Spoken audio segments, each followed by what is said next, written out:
So, I go to the movies pretty often here, and I'm not sure if this is a clever marketing strategy, but every time I've gone to the movies in the past couple months, I've only seen 2 trailers for this movie. 2? That's right, 2. But I have seen quite a few TikTokers overhyping the movie and making statements like this. I'm shitting in my pants! So in this review, we're going to be talking about things that I liked about the film, things that I didn't like about the film, and also other films I would compare this to. And we are definitely going to be talking about the overhyping of movies on social media, and in the long run, is it good or is it bad for the movie? Alright, now we got all that out of the way, let's talk about Longlegs.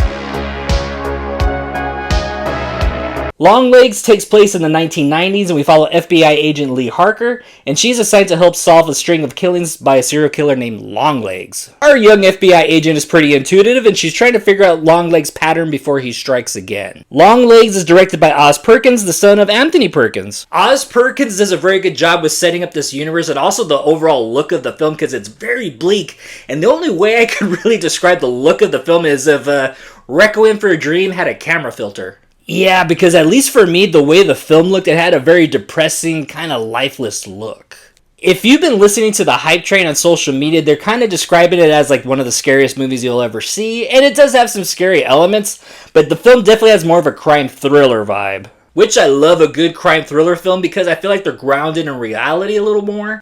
But I also dig it when they kind of tap dance between both genres of like crime thriller and horror. Longlegs is definitely a manhunt type of movie because they're trying to track down the serial killer in time before he kills his next victim. The way that Longlegs has his patterns and also the satanic ritual style of his killings kind of makes the movie a little darker and more interesting. I honestly couldn't help but think this, but I felt like this is the movie that the Snowman wanted to be. Obviously, the Snowman... Suppose you already know, you fail. It would be easy to compare Longlegs to Silence of the Lambs, or even the 1987 film Rampage, which was directed by William Friedkin. But those 2 movies that I just mentioned actually have something that Longlegs does not have. Those 2 films actually had better character development. Because our main character, Lee Harker, played by Maika Monroe, her character comes off very wooden and very odd. And when I mean odd, I don't mean odd like Special Agent Dale Cooper.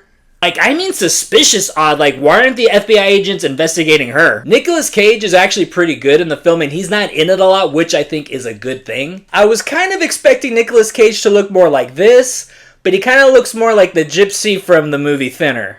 Now, there's been a lot of chatter about Nicholas Cage's performance, how people can't believe that it's actually him, and how he went to some dark places to become this character. But, I don't know what to tell you people because there was never a moment in this film where Nicolas Cage did not feel like Castor Troy wearing a Kathleen Turner mask.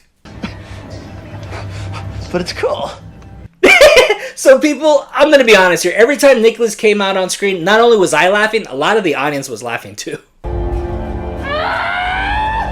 But he was also very entertaining to watch as always. To me, the best character of the film was Agent Carter, played by Blair Underwood. He was the only character in this film that actually felt like a real human being.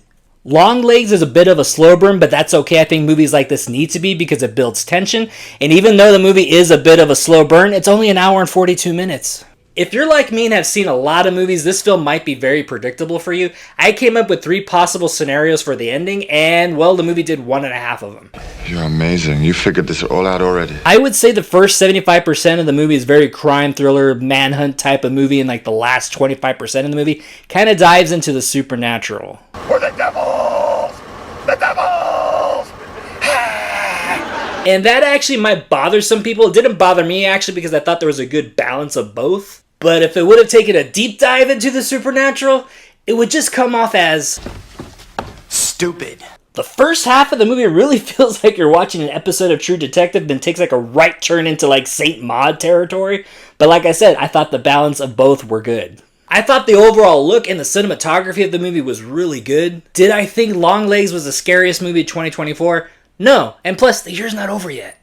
Alright, so let's talk about overhype. Sure, it might get butts in the seat, maybe for now. Is it good marketing? I don't know. It might be cheaper for studios to pay a bunch of TikTokers to overhype their movie rather than spend money for posters and advertisements at the theaters. It definitely feels like the studios have figured out, hey, if we pay some young Twinkies either in cash or in some followers, just to say that our movie is the most disturbing thing that they've ever seen, it might actually get butts in the seat. But when real audiences pay money to go see a movie that was overhyped, some might agree, hey, this is actually pretty awesome. After that Friday opening and the weekend continues and the overhype goes on, the movie's going to get watered down and people are going to be like, hey, this isn't scary. This is really fucking lame and weak. And by that second weekend, the more people that are going to see it because of the hype, they're going to be like, Bullshit. and after they say that, you know what happens? He tells two friends, and they tell two friends, and they tell their friends,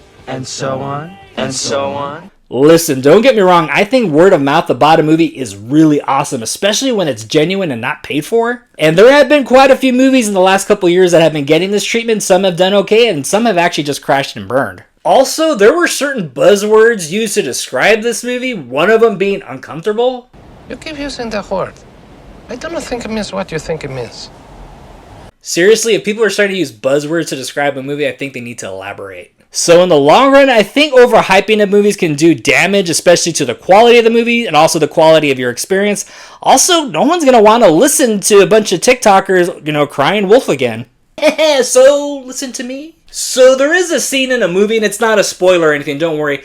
I'm not sure if it was done on purpose or it was an accident or some sort of homage, but it kind of bothered me. And all I will say is it takes place in the beginning of the movie, and it has to do with a window. If you have any thoughts on that, please let me know. So it might be too late for this, but if you could try to avoid any social media hype, my rating for Longlegs is it's definitely worth to see in the movie theater matinee. Seriously though, there is a part of me that still wishes Nicolas Cage was like this.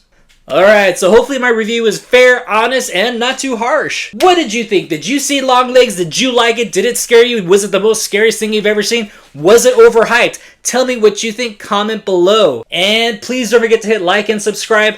I'm Mike the Movie Misfit, and I'll see you at the movies.